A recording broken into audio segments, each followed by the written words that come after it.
Assalamualaikum warahmatullahi wabarakatuh.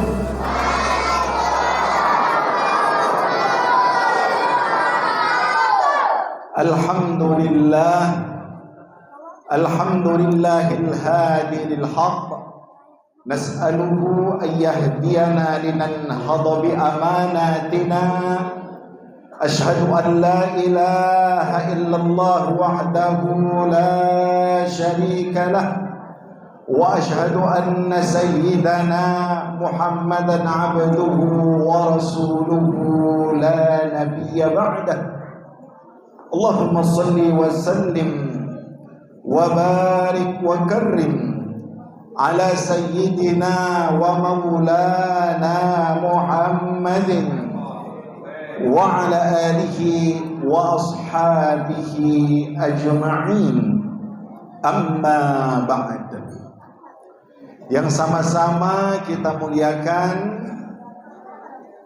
Ibu Lurah, ya? Ada ya? Ada Ibu Lurah? Hah?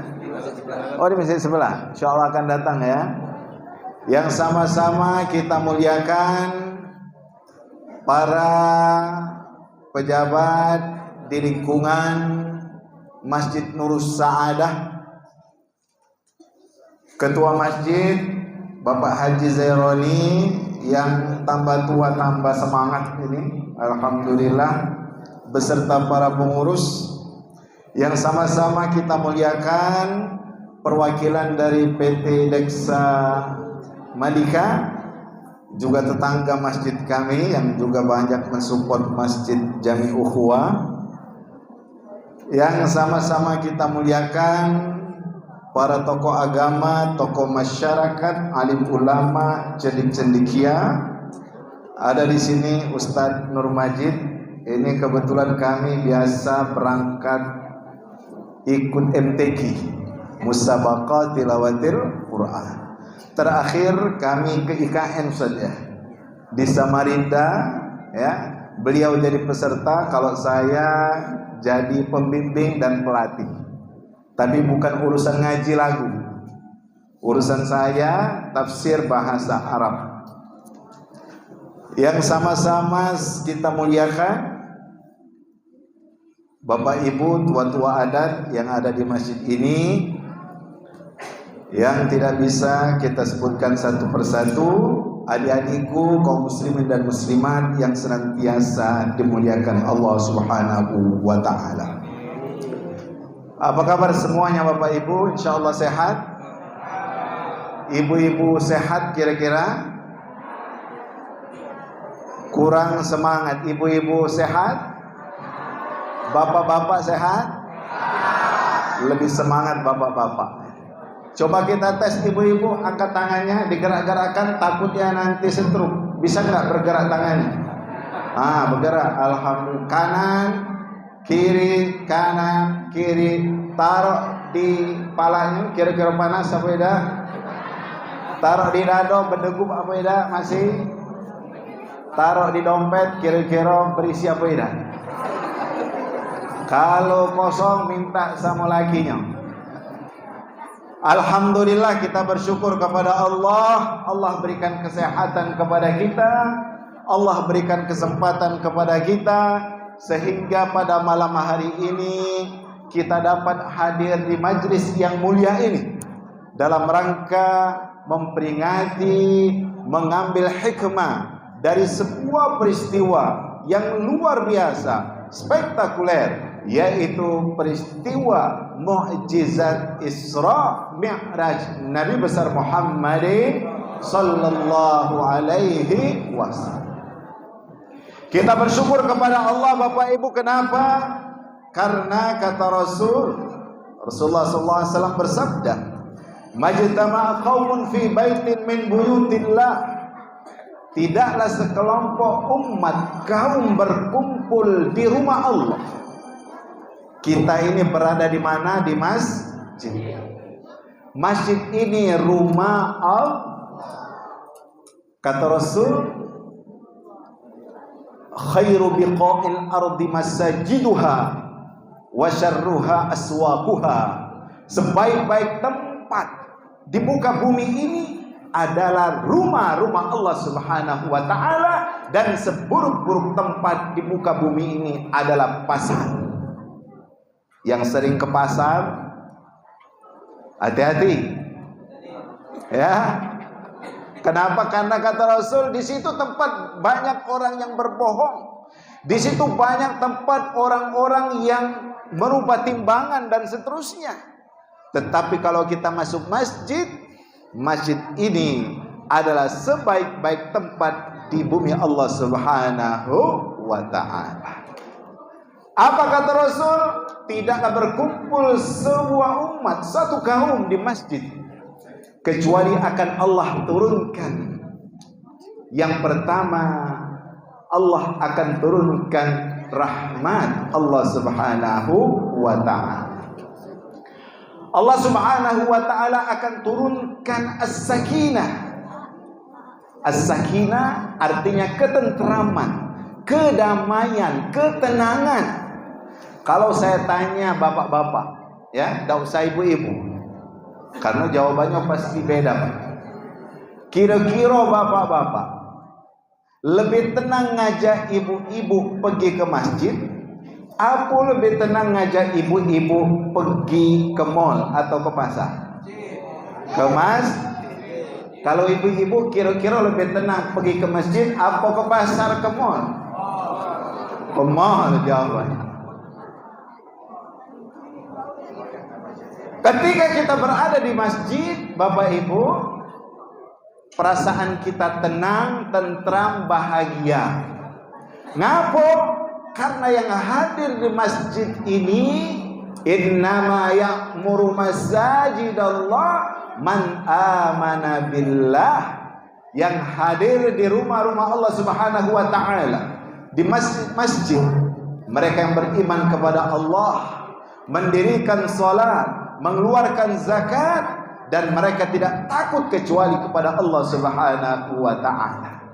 Karena itu ketika kita berada di masjid, kita merasakan ketenangan, ketentraman, kedamaian. Berbeda kalau kita berada di pasar, apalagi ngajak anak-anak nyingok barang, nyingok mainan, kepengen beli, ada makanan kepengen nyicip.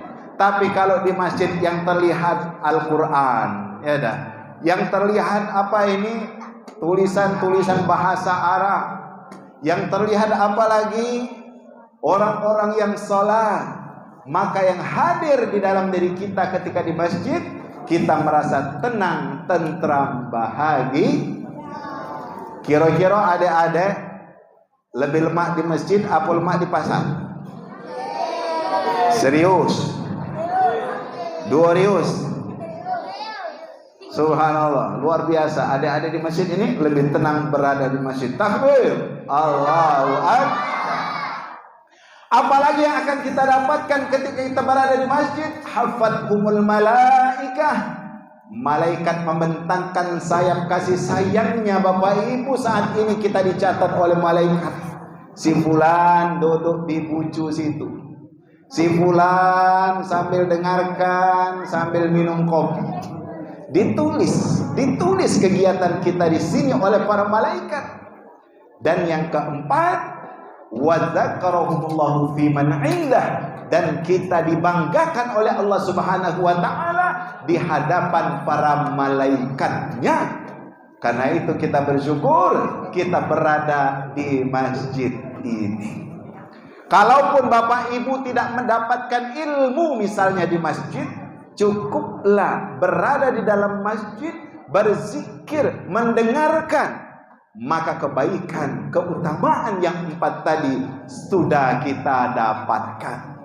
Demi Allah, kita tidak akan rugi, tidak akan menyesal ketika kita berada berkumpul di masjid.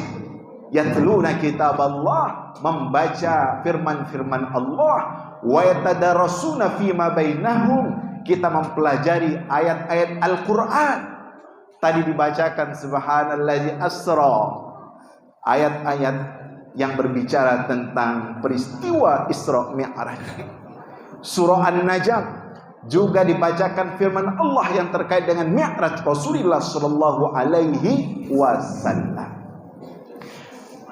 Dalam hadis yang lain Rasulullah sallallahu alaihi wasallam ingatkan pula, "Ma min qaum," tidaklah sekelompok kaum berada di sebuah tempat berzikir kepada Allah Subhanahu wa taala, menuntut ilmu, kecuali malaikat-malaikat mengatakan kepada mereka, "Qumu maghfuran lakum qad buddilat sayyi'atukum hasanat."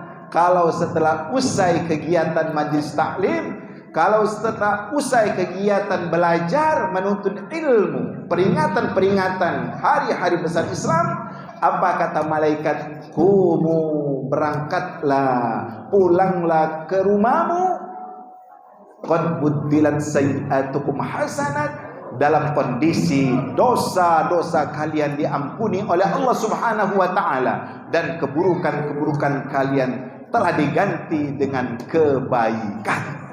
Jadi Bapak Ibu, nanti bapak-bapak, ibu-ibu ngangkat pantat berangkat ke rumah, seiring itu dosa-dosa kita dihapuskan oleh Allah Subhanahu wa taala.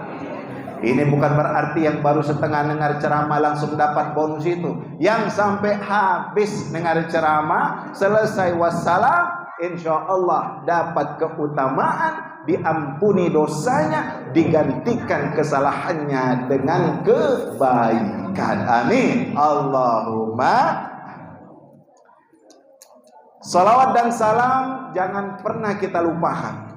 Karena Bapak Ibu, kalau kita ingin selamat, perbanyaklah salawat kepada baginda Rasulullah sallallahu alaihi wasallam. Orang yang paling dekat denganku, kata Rasulullah pada hari kiamat, aktsaruhum alayya salatan, orang yang paling banyak bersolawat kepadaku, tempatnya akan lebih dekat denganku, kata Rasul. Subhanallah, tadi grup hadroh kita mengajak kita bersolawat. Sallallahu ala Muhammad, sallallahu alaihi wasallam, sallallahu ala Muhammad, sallallahu alaihi wasallam. Biasanya suara ibu-ibu merdu kalau baca sholawat. Kita dengar ya. 1, 2, 3. Sallallahu ala Muhammad, sallallahu alaihi wasallam, sallallahu ala Muhammad, sallallahu alaihi wasallam. Ya Nabi salam alaika, ya Rasul salam alaika, ya Habib salam alaika, salawatullah alaika. Allahumma salli wa sallim wa barik ala sayyidina wa maulana Muhammad. Bapak Ibu yang dimuliakan Allah, pada malam hari ini kita diundang untuk membicarakan sebuah peristiwa yang disebut oleh para ulama al-mu'jizatul kubra. Apa namanya? Mu'jizatul kubra Isra Mi'raj.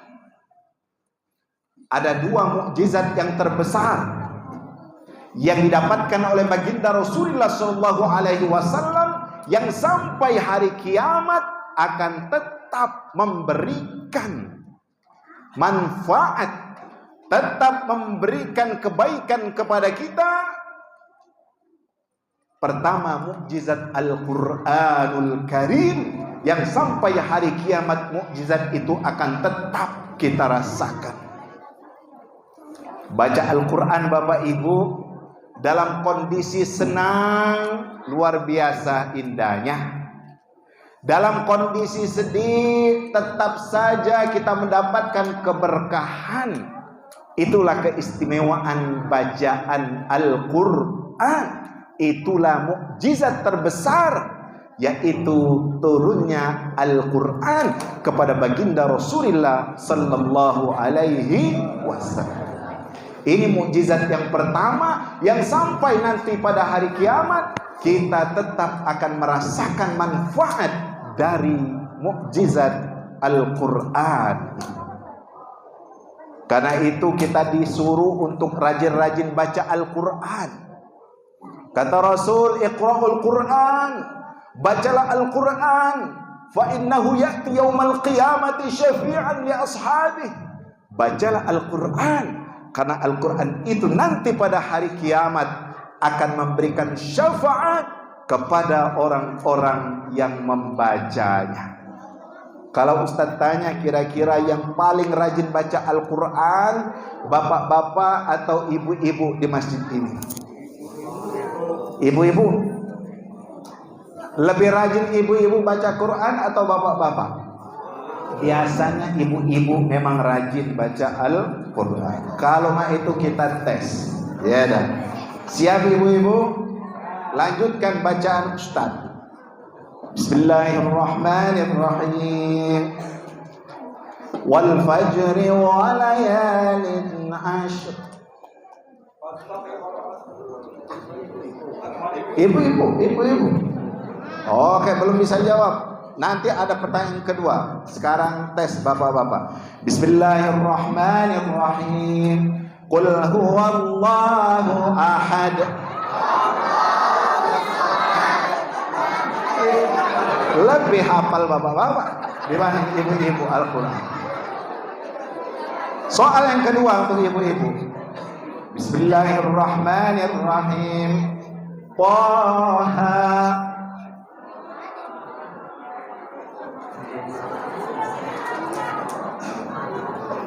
Tidak jawab cukup. Berarti berapa? Hah? Baru bapak-bapak ini saja. Kita tes lagi bapak-bapak. Bismillahirrahmanirrahim. Qul ya ayyuhal kafirun.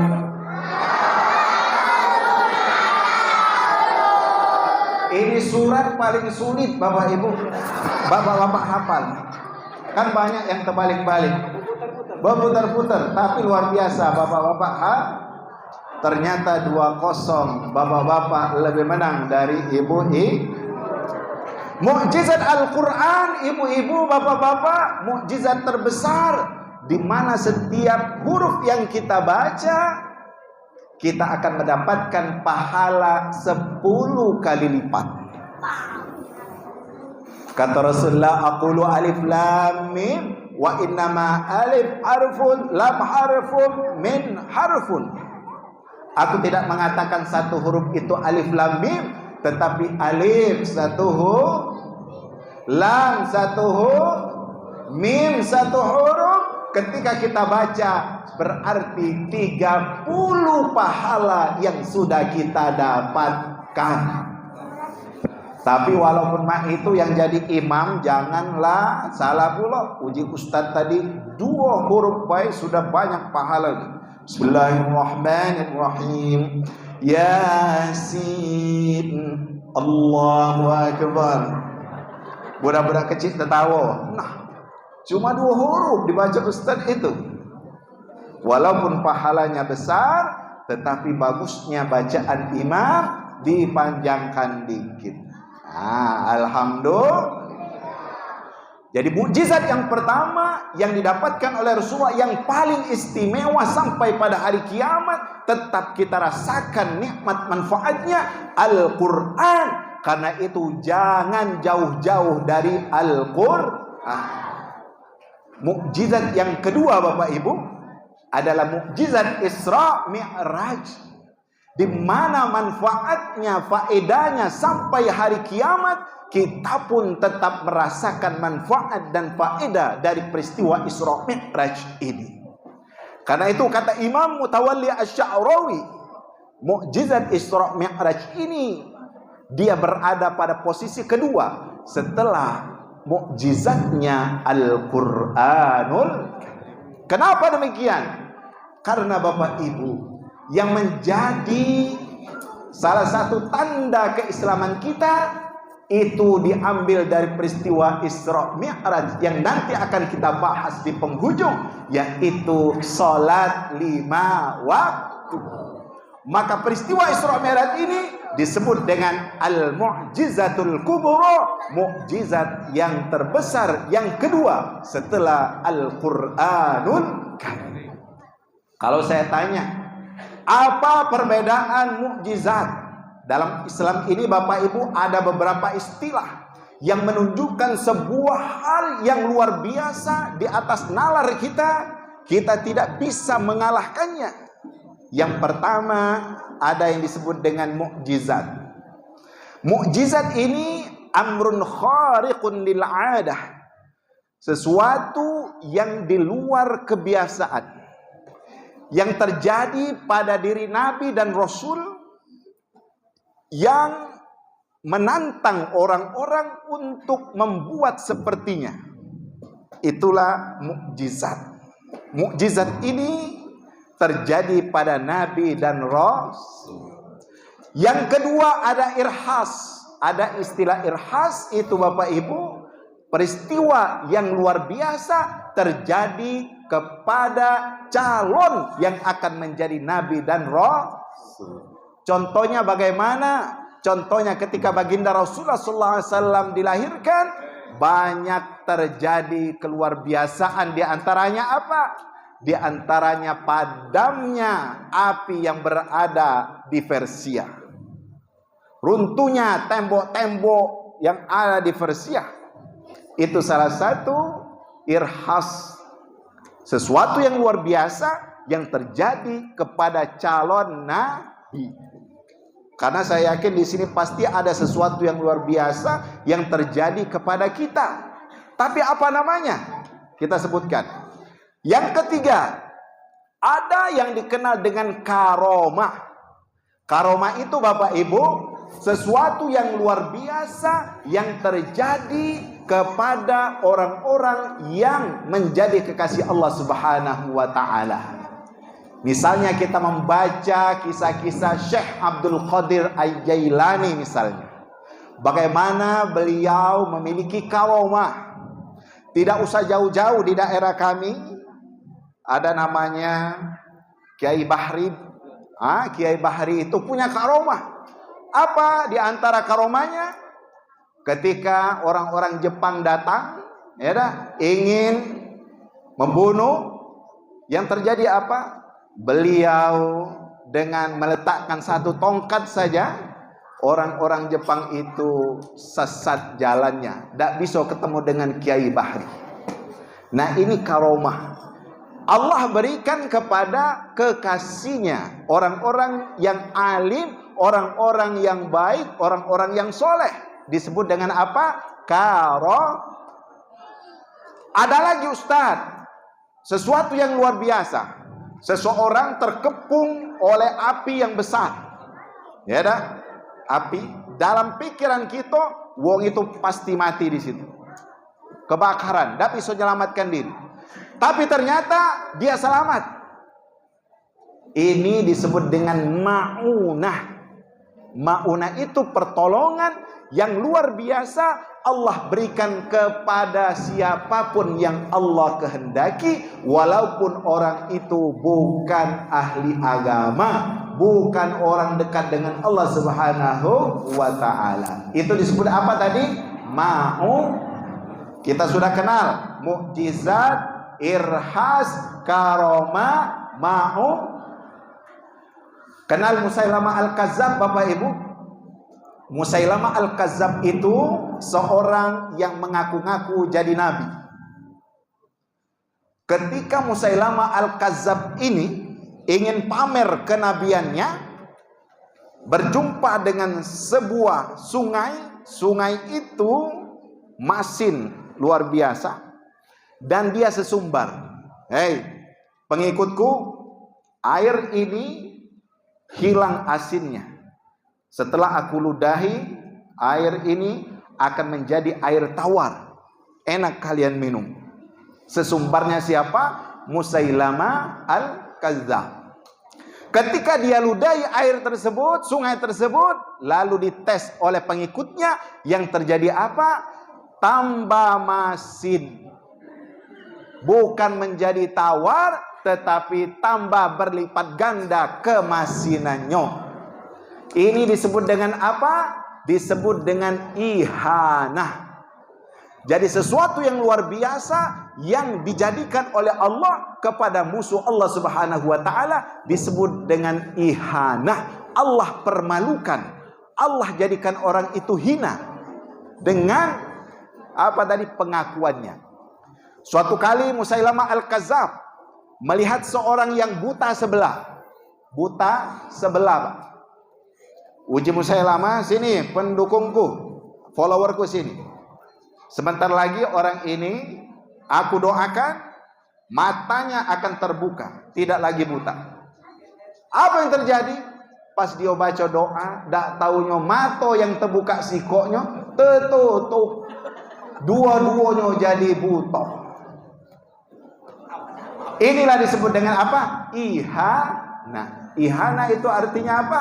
Allah menghinakan orang yang mengaku-ngaku hebat. Nah, yang terakhir ada yang disebut dengan istidraj. Istidraj itu Bapak Ibu sesuatu yang luar biasa yang sengaja Allah berikan untuk mengulur, menipu orang-orang yang merasa hebat. Maksudnya bagaimana, Ustaz? Ada orang-orang yang mengaku bisa melakukan sesuatu, padahal menurut logika kita tidak mungkin terjadi. Tetapi Allah takdirkan itu terjadi. Sengaja Allah biarkan supaya apa? Supaya orang itu tambah lalai, lupa diri. Dan ketika dia lupa diri, Allah cabut semua nikmatnya.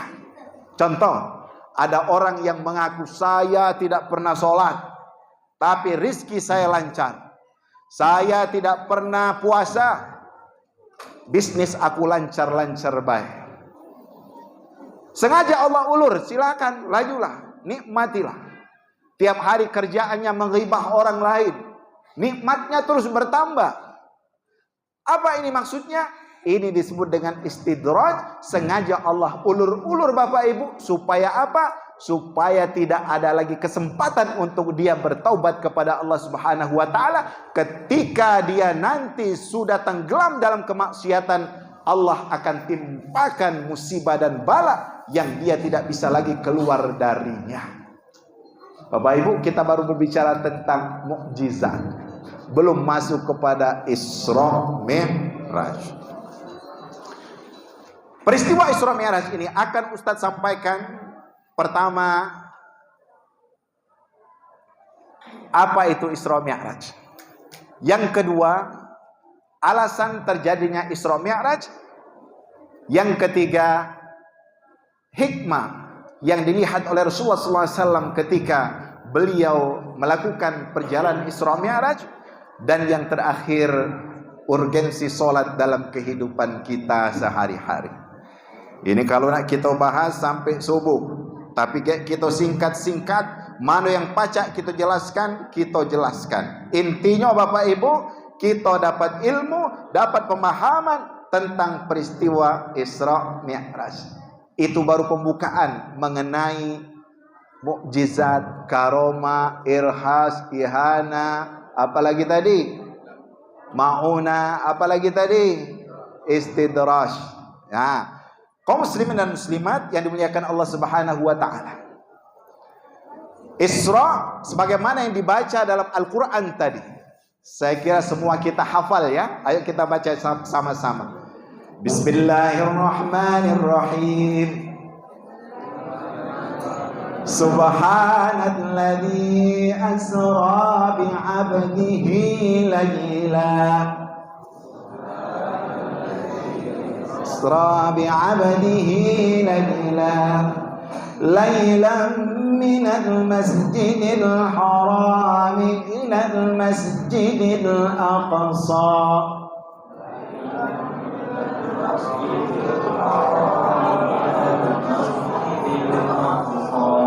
alladzi barakna haulah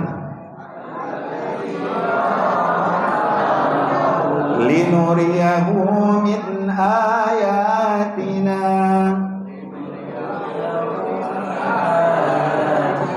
innahu huwas samiul basir.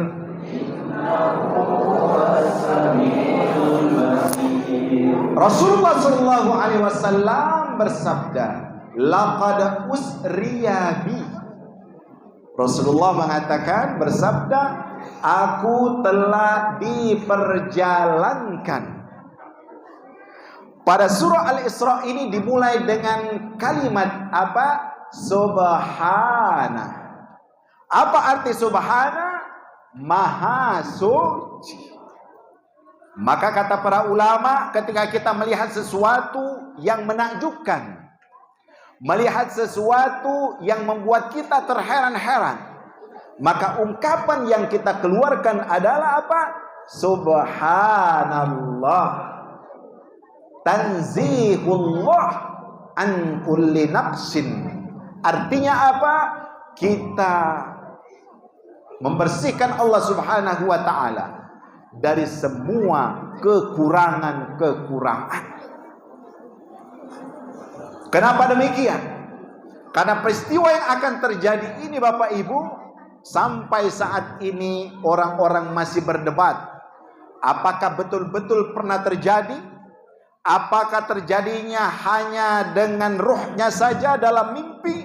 Atau terjadinya betul-betul dengan jiwa badannya juga? Perdebatan ini masih terus terjadi. Tetapi bagi kita kaum muslimin, meyakini bahwa peristiwa Isra Mi'raj ini adalah ujian keimanan kita, dan kita meyakini sepenuhnya bahwa peristiwa Isra Mi'raj ini pernah dan betul-betul terjadi kepada baginda Rasulullah sallallahu alaihi wasallam. Tidak kurang 30 hadis-hadis Bapak Ibu yang menjelaskan peristiwa Isra Mi'raj ini. Karenanya kalau ada ulama penceramah menceritakan berbeda-beda, itu tidak bertentangan. Kenapa? Karena riwayatnya memang banyak. Lebih dari 30 hadis berbicara tentang peristiwa yang luar biasa ini. Isra Mi'raj ini Bapak Ibu, Rasulullah sallallahu alaihi wasallam diperjalankan. Kata kuncinya bukan Rasulullah sendiri yang berjalan, tetapi beliau pasif, beliau diperjalankan. Saat itu orang-orang kafir Quraisy ketika mendengar Rasulullah SAW mengatakan, aku semalam telah diberangkatkan, semuanya terpelongo. Bahkan mereka tidak yakin, ya. Padahal Rasulullah dengan jelas mengatakan usriyabi, aku diperjalankan. Ketika diperjalankan, maka kita mengikuti hukum ketentuan yang memperjalankan, bukan kita yang diperjalankan. Kita contohkan, ada ulama yang sangat detail menjelaskan Bapak Ibu, diumpamakan supaya mudah diserap oleh akal biasa manusia ini. Peristiwa Isra Mi'raj ini diumpamakan seperti seekor lalat yang berada di Bandara Sultan Mahmud Badarudin II, melok berangkat ke Jakarta, masuk pesawat. Tidak kurang berapa menit, 50 menit perjalanan sampailah di Bandara Soekarno-Hatta Jakarta. Tidak berapa lama lagi langsung balik lagi ke Palembang, 50 menit balik lagi ke Talang Betutu. Ketika sang lalat ini keluar cerita dengan teman-temannya, wahai teman-temanku para lalat yang saya sayangi, saya baru saja pergi ke Soekarno-Hatta Jakarta. Apa yang terjadi? Semuanya ngomong gila. Nggak mungkin. Kita lalat ini paling terbang 5 meter sudah nyampak. Apalagi ini terbangnya jauh. Lalu lalat ini mengatakan, jangan dulu salah pikir. Aku tadi melok si fulan berangkat masuk pesawat. Jadi aku melok pesawat, bukan aku dewek yang terbang, tetapi aku melok pesawat sampai dan balik lagi ke Palembang.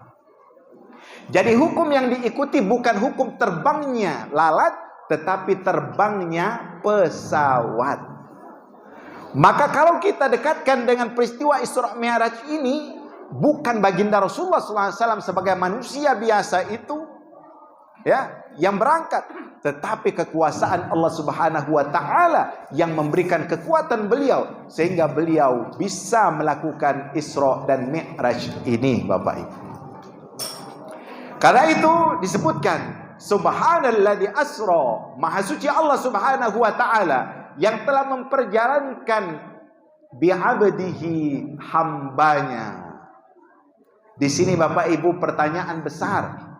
Kenapa tidak disebut binabiyihi, gelar yang istimewa, bihabibihi, dengan kekasihnya, birasulihi, memperjalankan rasulnya. Tetapi yang digunakan dalam ayat ini kata para ulama bi'abdihi. Di situ ada rahasianya Bapak Ibu. Apa rahasianya? Dan ini harus kita pegang. Mungkin salah satu pelajaran penting yang harus kita bawa pulang apa? Bahwa gelar teristimewa yang patut untuk kita rebut, kita dapatkan adalah gelar menjadi hamba Allah yang sebetul-betulnya. Hamba Allah tanpa embel-embel lain. Kalau kita memiliki gelar hamba Allah ini Bapak Ibu, maka kita akan didekatkan kepada Allah Subhanahu wa taala sebagaimana Rasulullah sallallahu alaihi wasallam di Isra Mi'rajkan. Jadi orang yang memiliki gelar yang bermacam-macam, pangkat jabatan bermacam-macam, itu di hadapan Allah Subhanahu wa taala sama saja. Yang membedakan adalah kehambaannya kepada Allah Subhanahu wa taala. Itulah yang membedakan, itulah yang membuat seseorang itu istimewa di hadapan Allah. Ketika kapan? Ketika kita menjadi hamba Allah yang sesungguhnya. Apa itu Ustaz hamba Allah?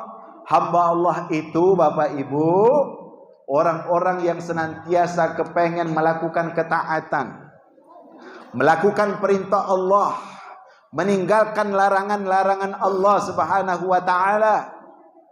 Dan para ulama membagi hamba Allah itu kepada 3 golongan. Ada orang yang beribadah menghamba kepada Allah, taubahnya seperti seorang budak. Budak itu Bapak Ibu, kalau tidak ditakut-takuti, dia tidak begawe.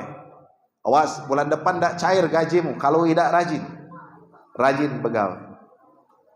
Budak itu kalau tidak dipukul, tidak disiksa, tidak ditakut-takuti, mereka tidak mengerjakan tugas-tugasnya. Ada di antara kita ini umat manusia, umat Rasulullah SAW yang menjadi hamba Allah, beribadah seperti halnya para budak-budak ini. Budak yang dimaksud ini bukan budak Ogan Ilir, ya. Bukan budak Palembang. Ya. Maksudnya apa Bapak Ibu? Dia beribadah karena takut saja. Ketika ada firman Allah tentang neraka, kalau tidak sholat masuk neraka, akhirnya dia sholat. Ada orang yang beribadah hanya sebatas takut kepada Allah Subhanahu wa ta'ala. Apakah salah itu? Tidak salah. Tetapi ada derajat yang lebih tinggi lagi yang harus kita capai, sehingga kita memiliki kehambaan yang sempurna kepada Allah. Yang kedua, ada hamba-hamba Allah yang beribadah taubahnya seperti pedagang, Pak. Ada pedagang di sini. Kira-kira yang dicari apa Pak? Untung yang dicari, laba yang dicari.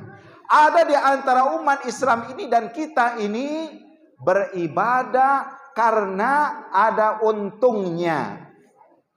Jingok pahalanya besar ada Kalau pahalanya besar, melok, berangkat, ibadah. Tetapi berhenti ketika tidak ada pahalanya. Itulah orang-orang yang beribadah seperti halnya para pedagang. Tapi ada tingkatan tertinggi Bapak Ibu. Ada orang-orang yang betul-betul menjadi hamba Allah karena betul-betul kesadaran dari dirinya, kecintaannya kepada Allah Subhanahu wa taala, kebutuhannya kepada salat, kebutuhannya kepada puasa, kebutuhannya kepada zakat, bukan karena ditakut-takuti, bukan karena mikir-mikir untung, tetapi yang hadir tak ubahnya seperti seorang ibu yang menyayangi anak-anaknya tanpa mikir pam. Ada nggak ibu-ibu yang nyusui anaknya sudah ngomong, "Nak, kau nyusui kurang lebih 15 liter. Kaget awak besar balikkan. Belikan aku mall, rumah." Saya yakin tidak ada ibu-ibu yang seperti itu. Tidak ada kita bapak-bapak ini ngitung-ngitung, nyari harta, rizki, ngasih anak sekolah, ngasih anak macam-macam. Kita catat. Kaget awak lah sukses, balikkan. Demi Allah tidak ada ya? Atau ada di sini? Kata insya Allah kita menyayangi anak-anak kita, memberikan nafkah, menyusuinya, mendidiknya, bukan karena takut, bukan karena untung, tetapi karena kasih sayang, cinta kepada mereka. Dan itulah ada hamba-hamba Allah Subhanahu wa taala yang beribadah kepada Allah, yang sholatnya rajin, puasanya rajin, sodakonya tidak berhenti, karena betul-betul rindu, cinta kepada Allah Subhanahu wa ta'ala. Dan ini tingkatan tertinggi. Kira-kira kita masih masuk tingkat pertama, tingkat kedua, atau tingkat ketiga? Masing-masing kita bisa mengevaluasi. Setiap kita kepengen naik derajat menjadi hamba Allah yang sesungguhnya, hamba Allah yang tanpa embel-embel tadi. Bi'abdihi, dengan hambanya. Baginda Rasulullah SAW sangat bangga dengan gelar hamba tersebut Bapak Ibu. Kenapa? Karena ketika seseorang betul-betul menghamba kepada Allah Subhanahu wa ta'ala, dia akan diangkat derajatnya sebagaimana Rasulullah diangkat derajatnya di Isra Mi'rajkan oleh Allah Subhanahu wa ta'ala. Jadi Isra Mi'raj ini Bapak Ibu, perjalanan dari Masjidil Haram ke Masjidil Aqsa di Palestina, kemudian dari Masjidil Aqsa Mi'raj menuju Sidratul Muntaha, naik lagi ke Sarifil Aqlam, naik lagi ke Rafraf Permadani, naik lagi ke kursi, lalu berada pada posisi qaba qausaini au adna. Itulah peristiwa Isra Mi'raj. Kalau kita singgung sedikit Bapak Ibu, Rasulullah SAW dikisahkan dalam beberapa riwayat. Ada riwayat yang menjelaskan beliau tengah berada tidur di rumah sepupunya Ummu Hani. Ada riwayat yang menjelaskan beliau tidurnya di Hijr Ismail, di Ka'bah. Pernah masuk Hijr Ismail yang setengah bundaran itu, itulah Hijr Ismail. Di situ Rasulullah tidur dalam beberapa riwayat. Pada malam kejadian itu, malaikat Jibril, Mikail, Israfil membangunkan. Wahai Muhammad, bangun, bangun. Ketika beliau sudah bangun, diajak ke dekat air Zam-Zam, sumur Zam-Zam. Di situ Bapak Ibu, Rasulullah SAW dibelah dadanya. Dibelah dadanya oleh malaikat Jibril. Kemudian dibersihkan hatinya dengan air Zam-Zam dengan bejadak emas yang dibawa oleh malaikat Israfil dan Mikail. Dibersihkan, dibersihkan. Lalu dalam riwayat itu disebutkan, dikeluarkanlah hadzuz syaitan, bagian syaitan yang ada pada diri Rasulullah sallallahu alaihi wasallam. Pertanyaannya Bapak Ibu, apa iya dalam diri Rasul ada sifat-sifat syaitan sehingga harus dibuang? Ini iskal. Ini pertanyaan yang harus kita jawab. Karena saya dulu waktu kecil ketika mendengar kisah ini bingung. Masa Rasulullah yang maksum di dalam hatinya ada bagian dari syaitan? Apa sesungguhnya maksud dari bagian syaitan yang dibersihkan dalam diri Rasulullah SAW itu? Ternyata kata para ulama, maksudnya Bapak Ibu, hadzuz syaitan, bagian syaitan yang ada pada hati Rasulullah itu bukan sifat-sifat syaitan ada pada Rasul. Kenapa? Karena Rasul maksum. Bukan ada perangai-perangai syaitan pada hati Rasulullah SAW, bukan. Tetapi yang dimaksud adalah Rasulullah SAW itu dalam hatinya, saking beliau memiliki rahmat kasih sayang, sebagaimana Al-Quran menjelaskan, wa ma arsalnaka illa rahmatan lil alamin. Tidak kami utus engkau wahai Muhammad kecuali membawa rahmat bagi sekalian alam. Alam di sini termasuk di dalamnya ada syaitan, ada jin, ada iblis yang boleh jadi mendapatkan kasih sayang rahmat dari Rasulullah sallallahu alaihi wasallam. Maka Allah Subhanahu wa taala ingin membuang itu supaya apa? Supaya kita menjadikan syaitan ini betul-betul musuh kita. Innasyaitana lakum aduun fattakhidhuhu aduwa. Sesungguhnya syaitan itu adalah musuh kalian. Jadikanlah syaitan itu sebenar-benar musuh kalian. Jadi musuh kita ini Bapak Ibu bukan tetangga. Musuh kita bukan sesama muslim. Musuh kita bukan teman sekantor, bukan. Apa kata Al-Quran? Innasyaitana lakum adu. Sesungguhnya syaitan itulah musuh kalian. Fattakhidhuhu aduwa. Jadikanlah dia sebenar-benarnya musuh. Kadang-kadang kita salah mencari musuh. Kadang-kadang kawan serumah jadi musuh. Kawan sepengajian jadi musuh. Anak jadi musuh, bapak jadi musuh. Kenapa? Kita salah mencari musuh. Al-Quran menjelaskan musuh kita adalah syaitan. Jadikanlah syaitan itu sebenar-benarnya musuh kita. Maka dalam peristiwa Isra Mi'raj ini, Allah Subhanahu wa ta'ala ingin menghilangkan rahmat kasih sayang yang boleh jadi didapatkan oleh iblis la'anatullah dari baginda Rasulullah sallallahu alaihi wasallam. Jadi setelah membaca ini saya baru yakin, oh benar, bukan berarti dalam diri Rasul ada sifat syaitan. Hasyalillah, nabi kita nabi yang istimewa, maksum dari segala kesalahan. Tetapi yang dimaksud itu dikeluarkan dari hati Rasulullah rahmat kasih sayangnya kepada musuh-musuh Allah, yaitu syaitan. Ini baru permulaan Bapak Ibu, baru pembelahan dada. Baru dicuci hati Rasulullah untuk apa? Untuk melakukan perjalanan yang luar biasa panjangnya, istimewanya perjalanan ini, walaupun singkat, lailan, hanya sebagian malam, bukan seluruh malam. Setelah Isya, sebelum subuh sudah selesai. Kata para ulama, ada yang menjelaskan hanya 4 jam perjalanannya. Ada yang menjelaskan hanya 2 jam perjalanan Rasulullah SAW dalam peristiwa Isra Mi'raj ini.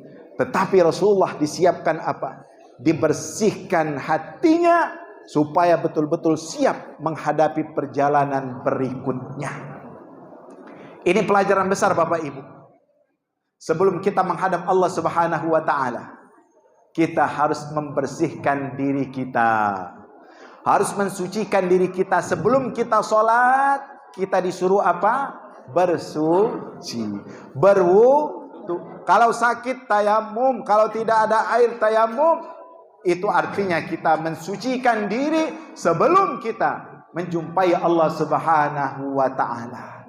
Membersihkan diri di sini bukan hanya fisik, membersihkan wajah, tangan dan seterusnya, tetapi yang lebih dari itu membersihkan hati kita, membersihkan jiwa kita, sehingga ketika kita salat kita betul-betul salat yang khusyuk.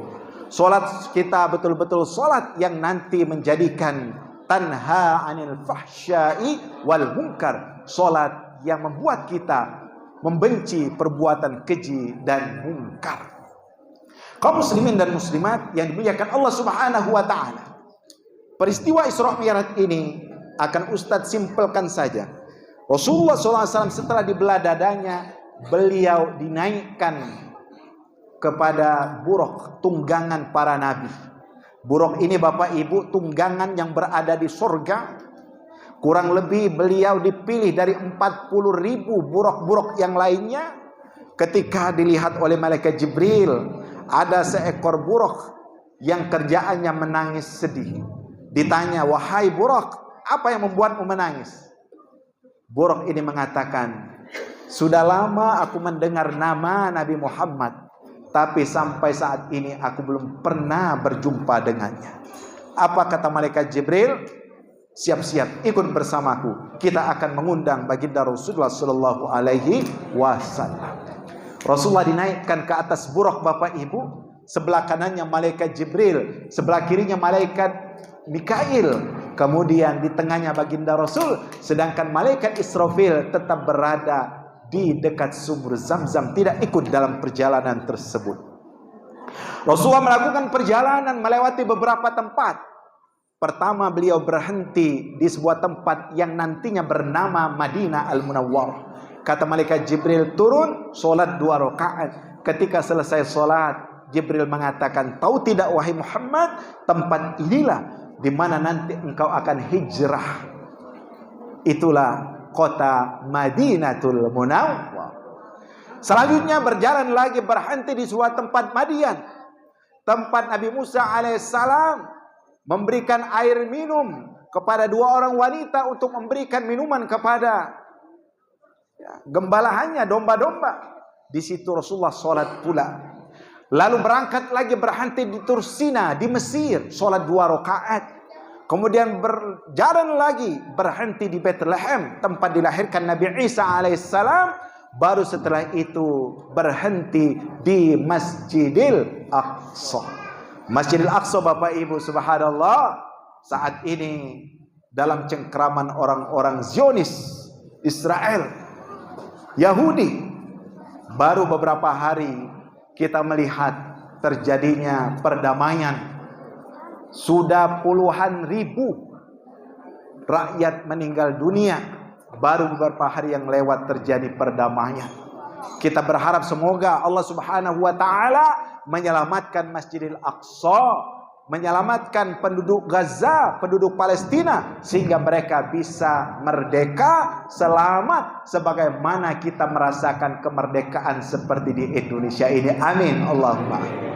Bapak Ibu, kurang lebih 17 bulan baginda Rasulullah SAW kiblatnya ke Masjidil Aqsa. Dalam beberapa riwayat disebutkan 16 bulan Rasulullah kiblatnya kemana? Ke Masjidil Aqsa.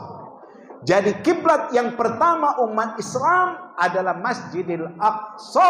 Karena itu wajib bagi kita untuk menyelamatkan Masjidil Aqsa ini. Minimal dengan doa-doa kita, minimal dengan bantuan-bantuan kita, kita memiliki saham untuk menyelamatkan kiblat pertama kita, yaitu Baitul Maqdis di Masjidil Aqsa ini Bapak Ibu. Rasulullah SAW berhenti di situ. Singkat cerita, Rasulullah SAW disuruh untuk sholat 2 rakaat. Setelah sholat 2 rakaat, malaikat Jibril mengumandangkan iqamah. Lalu berduyun-duyun seluruh nabi dan rasul yang berjumlah kurang lebih 124.000 nabi dan rasul hadir di tempat itu. 315 rasul sholat di situ. Dan Nabi Muhammad SAW diperintahkan untuk menjadi imam. Subhanallah.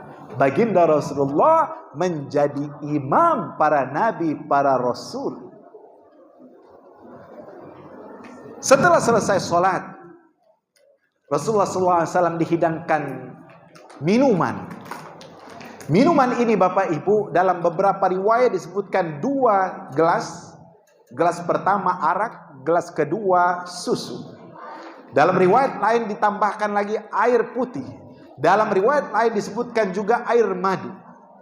Tetapi baginda Rasulullah SAW beliau memilih air susu. Kira-kira kalau kita Bapak Ibu disediakan air susu, arak, madu, air putih, kira-kira mana yang kita pilih? Subhanallah, nurun Nabi Muhammad semua. Apa kata malaikat Jibril? Asabtal fitrah ya Muhammad.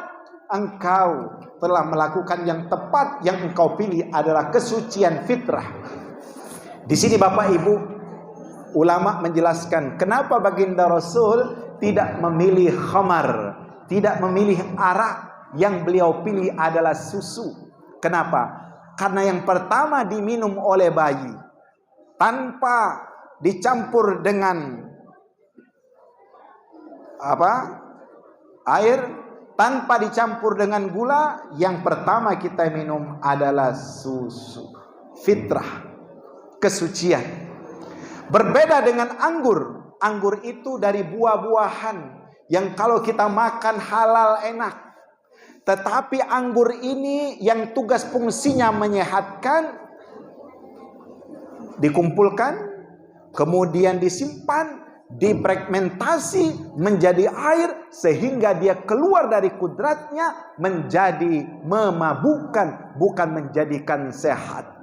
Maka ketika seseorang meminum khamar, seakan-akan dia keluar dari fitrah kesuciannya yang benar, membuatnya menjadi mabuk, tidak menggunakan akal pikirannya. Sedangkan dalam agama kita ini syarat diwajibkan semua amal perbuatan kita ini adalah akal kita. Manatut taklif, yaitu akal sehat kita. Karena itu Bapak Ibu, kita pernah melihat orang yang setengah cangkir ujung wong itu, wong gila, wajib tidak sholat? Wajib tidak sholat, orang gila tidak wajib. Anak-anak bayi wajib belum sholat? Kenapa? Karena belum ada akal yang bisa membedakan mana benar, mana salah. Karena itu kata para ulama, Rasulullah SAW memilih fitrah, tidak memilih khamar. Karena Rasulullah tahu segala sesuatu yang merusak akal itu diharamkan oleh Allah Subhanahu wa ta'ala. Akal ini harus kita gunakan. Jangan kita berlari dari masalah. Orang-orang yang mabuk itu lari dari hadapi masalah, temui masalah. Kenapa? Karena dengan kita hadapi, kita dapat mencari solusi, jalan keluar, bukan mencari jalan pintas, menghilangkan akal, sehingga kita lupa dengan masalah itu. Lupanya sebentar Bapak Ibu, tetapi masalahnya tidak akan pernah selesai. Ustaz pernah dengar cerita, ada orang yang mabuk, subuh-subuh balik dia, dengar azan subuh, masih sadar karena emaknya pernah bilang, nak senakal-nakal awak jangan lupa sholat, senakal-nakal awak jangan lupa sholat. Jalannya sudah ada keruan, berjumpalah dengan takmir masjid Nurus Sa'adah ini, si fulan itu. Ditesnya oleh Pak Zaironi, awak nak kemana? Nak ke masjid. Nak apa? Nak sholat. Sholat apa? Benar jawabannya, sholat subuh. Dites oleh Pak Zaironi, berapa rakaatnya sholat subuh itu? 3 rakaat cuma. Balik awak, balik. Ada sehat awak ini. Di tengah jalan pas balik dia berjumpa dengan kawannya 2 ekor, kawan. Dari mana awak? Nak ke mana? Kami berdua nak ke masjid. Nak apa? Nak sholat. Jadi tidak usahlah pergi ke masjid. Aku tanya dulu, kamu berdua sholat subuh itu berapa rakaat? 2 rakaat. Sudahlah, baliklah. Aku nak 3 rakaat baik disuruh balik oleh Pak Zaironi, apalagi awak cuma nak 2 rakaat. Kenapa? Karena akalnya hilang. Tidak bisa membedakan. Karena itu khamar diharamkan dalam Islam ini, dia merusak akal sehat kita. Karena itu harus kita jaga Bapak Ibu, anak-anak kita, keturunan kita dari musuh ini. Kalau dulu di kampung-kampung masih aman, sekarang ini nauzubillah luar biasa, sudah masuk ke pelosok-pelosok. Bukan hanya khamar, sabu, inek dan macam-macam itu sudah masuk kepada generasi muda kita. Itu yang harus kita selamatkan. Kenapa? Kalau rusak akalnya, semua akan rusak. Kaum muslimin dan muslimat yang dimuliakan Allah Subhanahu wa taala. Selanjutnya, setelah itu Rasulullah SAW mulai melakukan Mi'raj. Singkat cerita Mi'raj ini Bapak Ibu, Rasulullah pada langit pertama berjumpa dengan Nabiullah Adam alaihis. Pada langit kedua beliau berjumpa dengan Nabi Isa dan Nabi Yahya. Pada langit ketiga beliau berjumpa dengan Nabi Yusuf alaihissalam. Pada langit keempat beliau berjumpa dengan Nabi Idris alaihissalam. Kelima berjumpa dengan Nabi Harun. Keenam berjumpa dengan Nabi Musa. Dan ketujuh beliau berjumpa dengan Nabi Ibrahim alaihissalam. Baru setelah itu naik ke Sidratul Muntaha dan melanjutkan perjalanan yang tidak bisa ditemani oleh malaikat Jibril. Yang perlu saya singgung di sini ada 2. Ketika beliau berjumpa dengan Nabi Adam alaihissalam, Nabi Adam ketika melihat ke kanan beliau tersenyum. Ketika melihat ke kiri beliau menangis. Ditanya, kenapa itu wahai Jibril? Itulah bapakmu Nabiullah Adam alaihissalam. Ketika beliau melihat ke kanan, ternyata dia melihat umatnya yang masuk surga. Dan ketika melihat ke kiri, beliau melihat umatnya yang dimasukkan ke dalam api neraka. Semoga kita dimasukkan ke dalam surga semuanya, amin. Allah. Kemudian di langit ketujuh berjumpa dengan siapa? Nabi Ibrahim.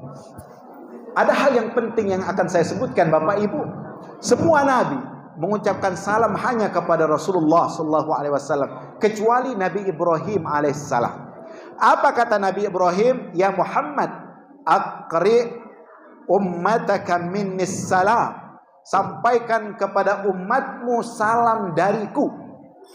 Kira-kira kita merasa disalami oleh Nabi Ibrahim Bapak Ibu? Kalau tidak merasa, coba kita cek dalam tasyahud kita. Ketika kita sholat, di situ kita membaca salawat Ibrahimi. Allahumma salli ala Sayyidina Ibrahim wa ala ali Sayyidina Ibrahim wa barik ala Sayyidina Muhammad wa ala ali Sayyidina Muhammad kama barakta ala Sayyidina Ibrahim wa ala ali Sayyidina Ibrahim fil alamin innaka Hamidum. Cantolannya dari mana? Peristiwa Isra Mi'raj ini Nabi Ibrahim mengucapkan salam kepada kita dan kita jawab dalam setiap sholat kita Bapak Ibu. Dalam tasyahud tersebut kita baca. Apa salam Nabi Ibrahim ini? Sampaikan kepada umatmu salam dariku wahai Muhammad, dan sampaikan kepada mereka bahwa sorga itu tempatnya indah, subur tanahnya, datar tanahnya. Lalu kata Nabi Ibrahim, wa anna ghirasaha wa syajaraha, sesungguhnya tanaman sorga itu wahai Muhammad, kata-kata subhanallah walhamdulillah wala ilaha illallah wallahu akbar. Dalam riwayat lain ditambahkan wala haula wala quwwata illa billahil aliyil azim. Itulah tanaman-tanaman sorga. Sampaikan kepada umatmu, banyak-banyaklah nanam di sorga. Apa tanaman kita Bapak Ibu? Tadi yang kita baca. Ayo kita baca sama-sama. Subhanallah walhamdulillah wala ilaha illallah wallahu akbar wala haula wala quwwata illa billahil aliyyil azim.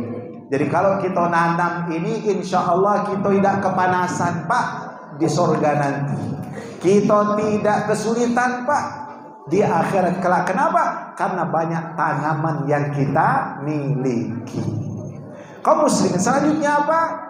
Setelah itu baginda Rasulullah SAW berjumpa dengan Allah Subhanahu wa Ta'ala dan mendapatkan perintah salat yang kata Ustadz tadi, sampai akhir hidup kita, sampai hari kiamat, peristiwa Isra Mi'raj ini akan tetap membekas dalam diri kita. Kenapa? Karena di situ ada perintah salat, perintah salat 5 waktu. Nah, ini sebagai penutup Ustadz akan cerita sedikit tentang sholat 5 waktu Bapak Ibu. Ustadz tidak sempat menceritakan pemandangan-pemandangan lain, tetapi yang harus kita petik di sini adalah kado yang istimewa, yaitu sholat 5 waktu yang dibawa oleh baginda Rasulullah Sallallahu Alaihi Wasallam. Singkat cerita, Allah memerintahkan kepada Rasul untuk melakukan sholat 50 waktu.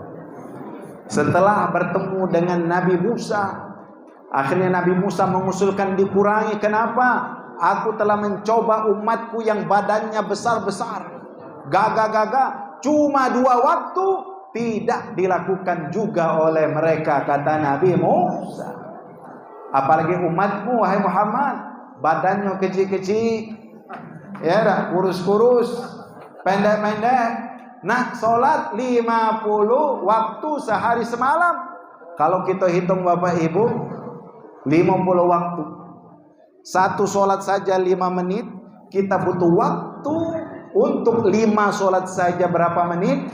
25 menit. Kalikanlah 50 waktu, kurang lebih setiap 11 menit kita akan mendengarkan azan. Tak kate gawe lain kecuali sholat 50 waktu tersebut. Allah Subhanahu wa Ta'ala Maha Kaya, Maha Rahman kepada kita. Di ujungnya Rasulullah SAW diberikan keringanan sehingga menjadi 5 kali sholat. Kata Allah, khamsun fil adadi wa khamsuna fil ajr. 5 yang kalian kerjakan waktunya, tetapi pahalanya 50 kali lipat. Jadi satu sholat itu pahalanya 10. Subuh 10, zuhur 10, asar 10, maghrib 10, isya 10. Sama saja kita melaksanakan 50 waktu.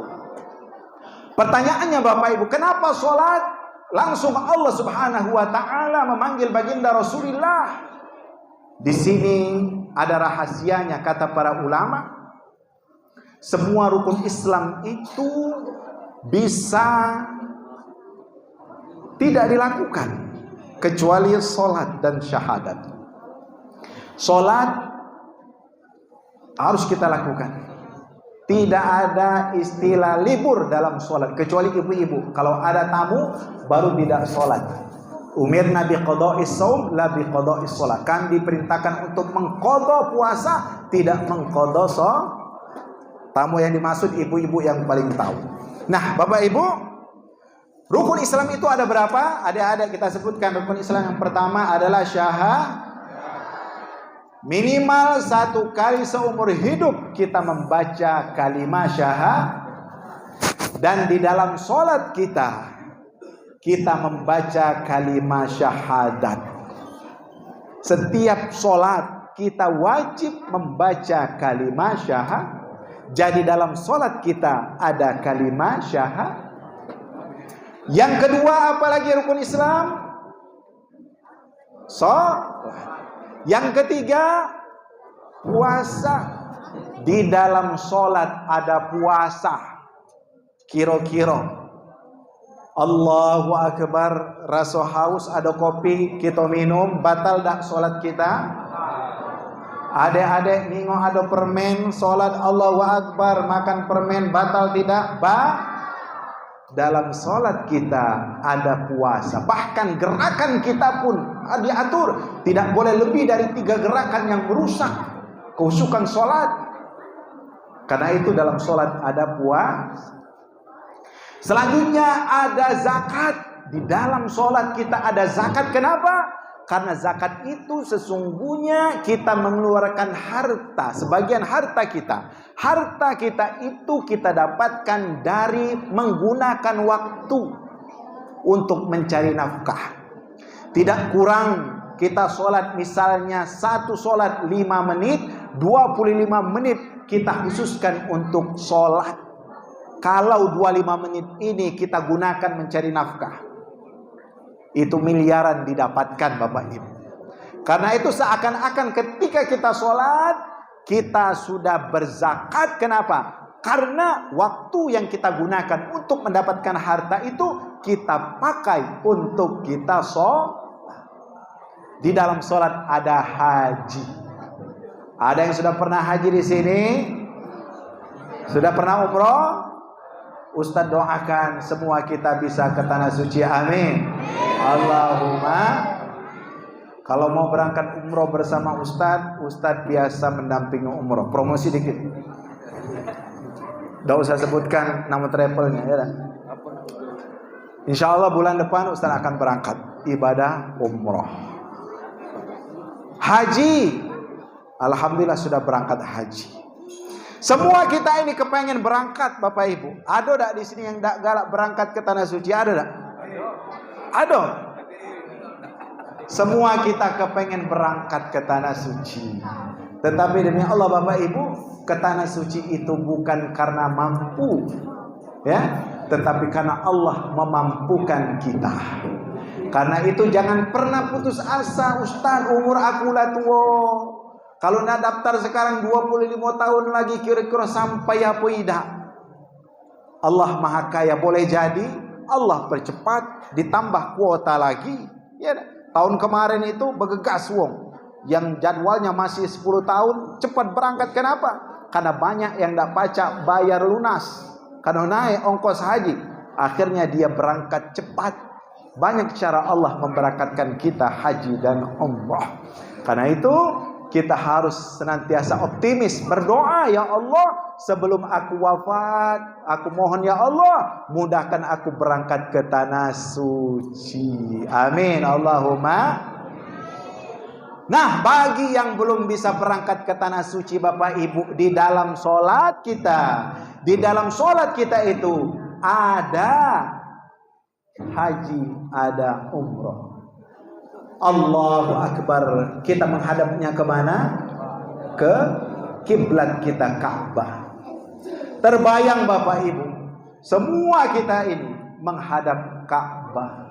Seakan-akan ketika kita sholat, sesungguhnya kita melaksanakan ibadah haji maupun ibadah umrah.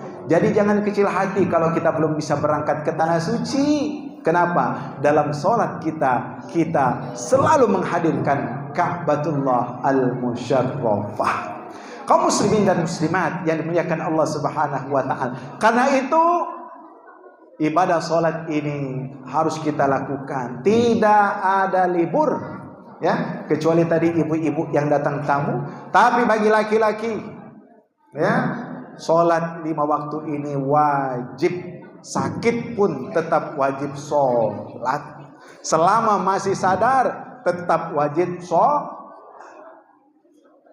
Karena yang dilihat oleh Rasulullah SAW dalam Isra Mi'raj itu melihat satu golongan yang memecahkan kepalanya. Kepala ini ditumpukkan ke batu, pecah kepalanya, lalu kembali lagi kepala itu menjadi utuh, ditabokkan lagi ke batu, pecah lagi, dan seterusnya. Malaikat Jibril mengatakan, wahai Muhammad, itulah orang-orang yang kepalanya, yang otaknya berat untuk sholat. Karena itu yang dihukum adalah kepala. Kenapa? Karena kepala inilah yang memberikan instruksi kepada badan kita. Uji palo gitu, sudahlah, kaget baik sholat masih muda, kaget baik sholat masih banyak waktunya. Karena itu yang dihukum adalah kepala kita.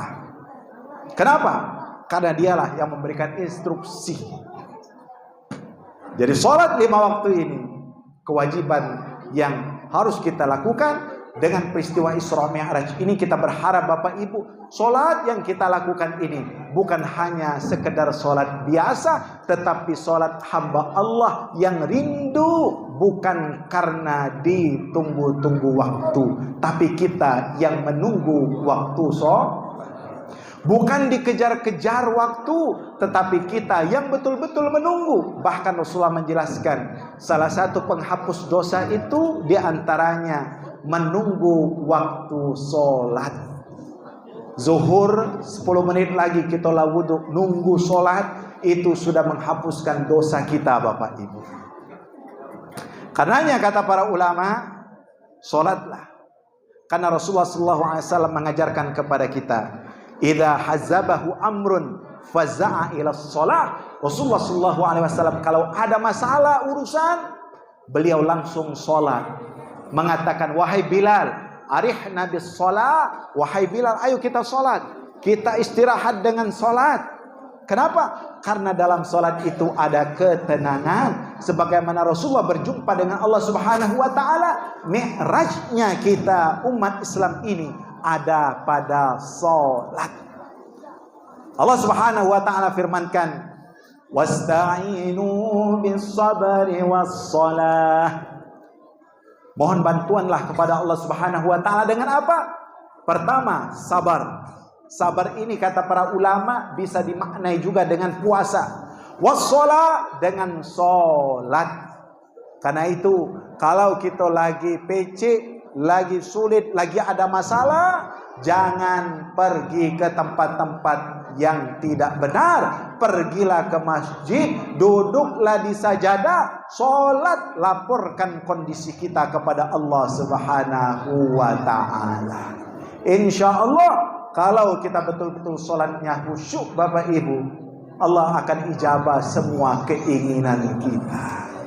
Karena itu kata Rasul, barang siapa yang menjaga sholatnya, menjaga sholat, yang akan dia dapatkan nur, cahaya. Di dunia ini akan dia dapatkan cahaya, di akhirat akan dia dapatkan cahaya. Wa burhan, dia dapatkan penyelamat. Wa najatun, dia dimasukkan ke dalam surga, diselamatkan dari siksa api neraka. Tapi mereka yang tidak menjaga sholatnya, wa man lam yuhafiz alaiha, mereka yang tidak menjaga sholatnya, lam yakun lahu nur, dia tidak akan mendapatkan cahaya. Bapak Ibu, pada hari kiamat nanti gelap segelap-gelapnya. Ya, ketika gelap itu kita membutuhkan cahaya penerang. Apa cahaya kita? Sholat kita, wudhu kita itu menjadi cahaya bagi kita. Kalau kita sholat Bapak Ibu di masjid ini, ya, gelap, mati lampu, kira-kira takut apa tidak? Ada di Mesir itu, aku dengar cerita Bapak Ibu, wong latua subuh-subuh pergi ke masjid, ya. Lampu mati, gelap buta bahasa kita. Dicari-cari tempat hidup ke lampu dak kate, ditunggu-tunggu dak kate jamaah. Akhirnya dia sholat dewean. Waladhdallin, rame yang baca amin. Apa yang dia lakukan? Lari, ngembek sendalnya dia lari, terpirit-pirit. Siapa ujinya yang ngamin ke ini? Rupanya malaikat banyak di masjid Bapak Ibu. Karena itu ketika kita salam kanan, salam kiri, walaupun kita sendirian, kita mengucapkan kepada para malaikat, para hamba Allah Subhanahu wa ta'ala, ya, baik itu dari kalangan jin dan malaikat. Ke kanan begitu juga. Gelap Bapak Ibu. Tapi kalau kita sholat, akan ada cahaya bagi kita. Wa burhan, ada yang bisa kita banggakan di hadapan Allah Subhanahu wa ta'ala. Wa najah, dan orang-orang yang tidak melakukan sholat, menjaga sholat itu, dia tidak selamat dari siksa api neraka. Dan di ujung hadis ini yang luar biasa harus kita perhatikan, wa kana ma'a Fir'aun, dan nanti dia di akhirat akan bersama 4 orang. Kalau kepengen bergabung dengan 4 orang ini, tinggalkan sholat. Siapa mereka? Fir'aun. Wa kana ma'a Fir'aun, Orang-orang yang tidak mau sholat nanti di akhirat akan bersama dengan grupnya Fir'aun. Tidak mau sholat karena kekuasaannya. Yang kedua, wa Qarun. Qarun Bapak Ibu, siapa dia? Orang yang paling terkaya. Saking kayanya sampai saat ini, kalau kita nemukan barang, uji kita ini harta karun.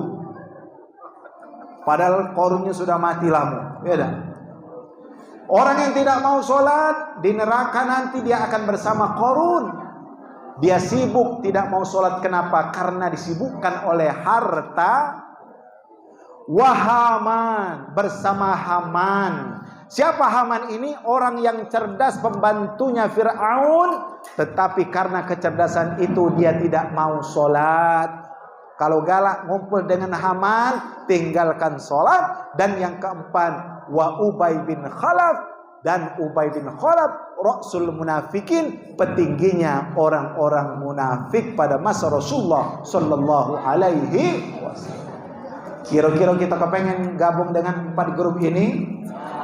Na'udzubillah min zalik. Cukuplah kita gabung dengan grup WA yang ada di masjid ini. Amin Allahumma. Bapak Ibu yang dimuliakan Allah Subhanahu wa taala, sebagai penutup, mari melalui peristiwa Isra Mi'raj ini kita lihat kembali bagaimana kualitas solat kita. Apakah solat kita sudah betul-betul solat yang sempurna, solat yang khusyuk, solat yang menghadirkan hati kita? Kalau belum, masih Allah berikan kesempatan kepada kita untuk terus belajar, untuk terus berusaha menikmati setiap rakaat ketika kita sholat. Ada seorang alim besar mengajarkan supaya sholat yang bernama Hatim Al-Asam. Hatim Al-Asam ini Bapak Ibu, orangnya alim besar, tapi dia dikenal dengan orang yang tuli dan peka. Digelari tuli dan peka. Kenapa alasannya? Karena sang alim ini suatu ketika dia ditanya oleh ibu-ibu yang baru saja banyak makan sambal. Pas nanya tentang urusan agama, wahai imam, aku nak nanya urusan ini dikit. Keluar suara put dengan suara yang keras. Bayangkan ibu-ibu nanya ustaz, pas lagi nanya buang angin dan bersuara. Kadang-kadang ditahan tambah kuat suaranya. Sang Hatim Al-Asam ini sadar, ibu ini pasti malu. Akhirnya dia pura-pura tuli. Bu, kalau ngomong dengan aku nih kuat-kuat, aku nih tidak baca dengar. Uji ibu tadi, alhamdulillah, tidak malu aku kentut tadi. Sampai bertahun-tahun, kurang lebih 6 tahun dalam riwayat tersebut Bapak Ibu, saking namanya dia pura-pura tuli itu, akhirnya benar-benar cak tuli dia. Karena itu digelari dengan Hatim Al-Asam. Saking dia menjaga kehormatan seseorang Bapak Ibu. Jadi kadang-kadang kita ini perlu cak-cak tak tahu itu, ya tak? Anak kita ngawekan sesuatu yang keliru, pasti dia malu, tak perlu nak kita ago inian. Biarlah, kaget dia sadar deh. Atau tetangga teman kita melakukan sesuatu yang mungkin tidak enak dilihat, jangan cak-cak kita pelototi, biarlah cak-cak tak tahu. Karena cak-cak tak tahu itu akan menyelamatkan kita, menyelamatkan dia juga. Hatim Al-Asam mengajarkan itu. Tapi bukan urusan kentut yang kita akan ajarkan ya. Urusannya bagaimana sholat yang khusyuk. Singkatnya kata beliau, ketika saya sholat, sebelum sholat saya wudhu zahir dan batin. Ini yang pertama, langkah pertama. Zahir dan batin itu, zahirnya wudhu seperti kita, tetapi batinnya saya bersihkan hati saya. Mata saya bersihkan dari pandangan-pandangan negatif. Telinga saya bersihkan. Hati saya bersihkan dari iri dan dengki. Itulah yang saya maksud dengan wudhu batin. Ini bukan ajaran baru, bukan. Ini pemahaman saja bahwa wudhu yang kita kerjakan itu bukan hanya zahir saja, membasuh, mencuci, tetapi kalau bisa hadirkan hati kita. Itu yang pertama yang kita lakukan katanya. Yang kedua, ketika saya sholat, saya merasakan seakan-akan tengah berhadapan dengan seorang raja. seakan-akan aku di hadapan Allah Subhanahu wa taala. Bapak-bapak, ibu-ibu, pas kita nak nikah, berjumpa dengan calon mertua itu salah galau, takut. Apalagi ini berjumpa dengan Allah Subhanahu wa taala. Aku hadirkan keagungan Allah di hadapanku. Kemudian aku merasakan sebelah kananku surga, sebelah kiriku neraka, dan di kakiku adalah jembatan Shiratal Mustaqim. Kemudian di belakangku aku merasakan malaikat maut yang setiap saat akan mencabutku. Lalu aku sholat seakan-akan itulah sholatku yang terakhir. Dengan begitu aku bisa khusyuk dalam melakukan ibadah sholat. Nah, itu rahasianya bagaimana kita bisa khusyuk dalam sholat.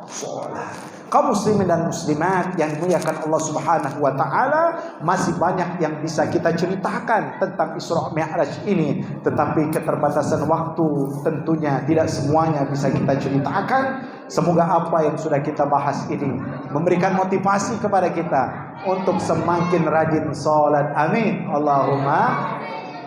Semakin memahami makna salat.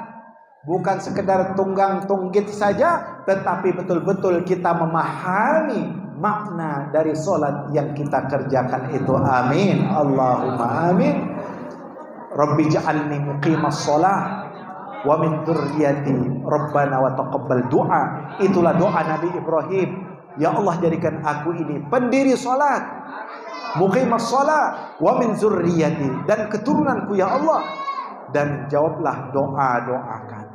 Demikian, semoga bermanfaat dan memberikan pencerahan bagi kita semuanya. Kalau ada yang benar dan baik itu dari Allah Subhanahu wa taala, kalau ada buruk dan salahnya itu dari hamba yang dhaif ini.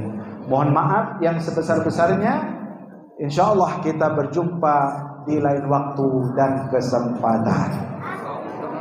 Lihat di bawah ini, channel YouTube ada, TikTok pun ada. Dan Bapak Ibu kalau biasa masih nonton TVRI, masih tak galak buka TVRI?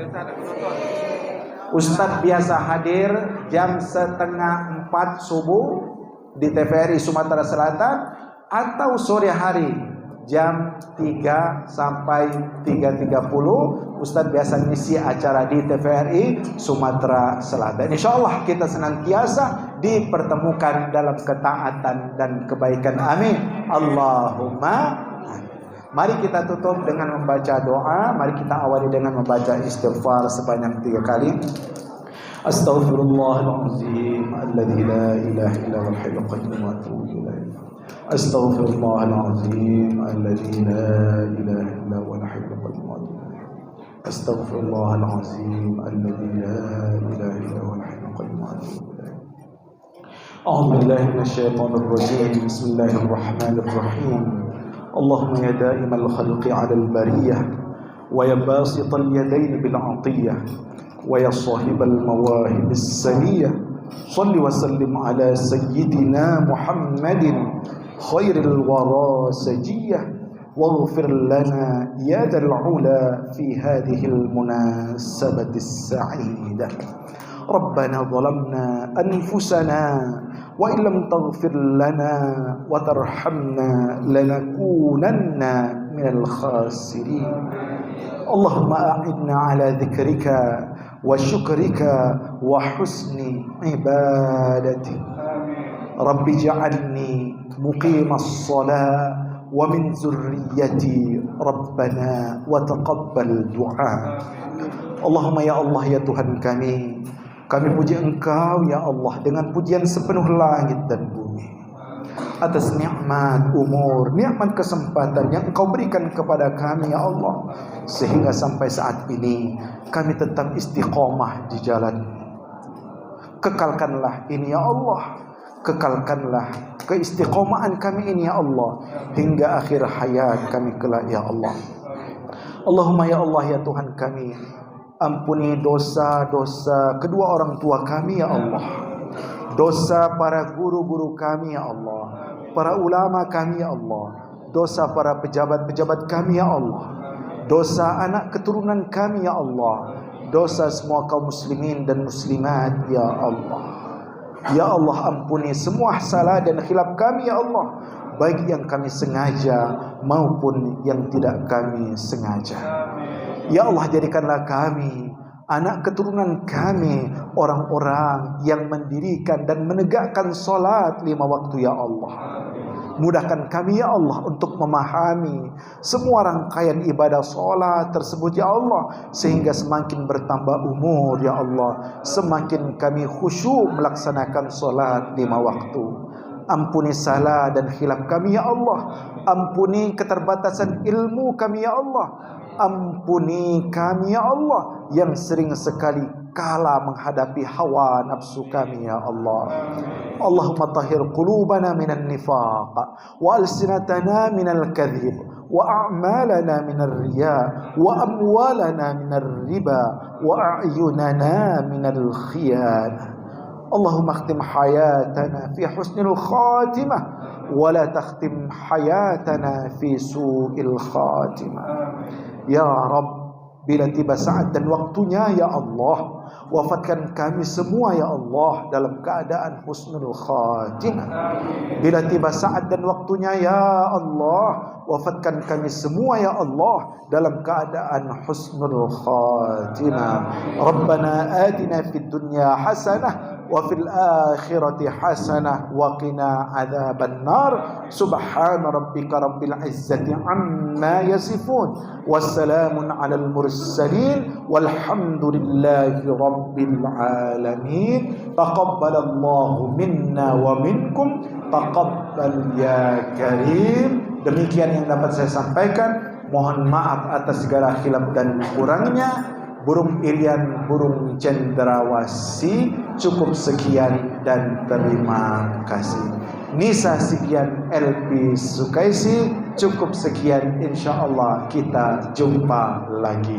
Wassalamualaikum warahmatullahi wabarakatuh.